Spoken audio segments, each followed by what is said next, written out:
কানে পোকা ঢুকে গেলে ভয় না পেয়ে প্রথমে এই কাজগুলো করুন।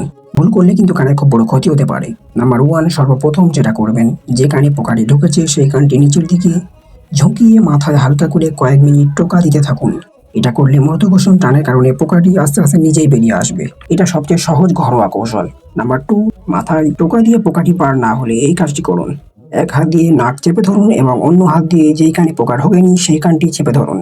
কিছুক্ষণ পর লক্ষ্য করুন যে পোকাটি আস্তে আস্তে বেরিয়ে আসবে।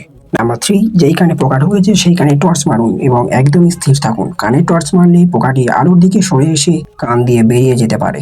নাম্বার 4, কানে উষ্ণ গরম পানি বা তেল দিন। টর্চ মেরে পোকা বার না হলে তখন কানে উষ্ণ গরম পানি বা কয়েক ফোঁটা তেল দিন। এখানে আপনারা নারকেল তেল বা অলিভ অয়েল ইউজ করতে পারেন। এভাবে করলে পানি বা তেলে পোকাটির শ্বাস বন্ধ হয়ে মারা গেলেই পোকাটি বাইরে বের করে দিন। এবার আসি মূল পয়েন্টে। এতক্ষণ জানলাম যে কিভাবে পোকাটি বার করবেন। এবার জানবেন কোন সাধারণ ভুল যেগুলো করলে আসলে কানের খুব বড় ক্ষতি হতে পারে। নাম্বার 1, সর্বপ্রথম কানে কোনো রকমের খোঁচাখুচি একদমই করবেন না। যেমন কানে আঙ্গুল, ইয়ারপিন বা তুলার পাট কানের ভেতরে একদমই প্রবেশ করাবেন না। এটা করলে কিন্তু কানের ভেতরে আঁচড় লেগে রক্তপাত হতে পারে। এছাড়া পোকাটি আরও ভেতরে গিয়ে কানের পর্দার ক্ষতি করতে পারে। নাম্বার 2, কানে ফুঁ দিয়ে পোকা বার করার চেষ্টা করবেন না। এগুলো করলে কিন্তু আপনারা খুবই মারাত্মক ক্ষতির মুখে থাকবেন।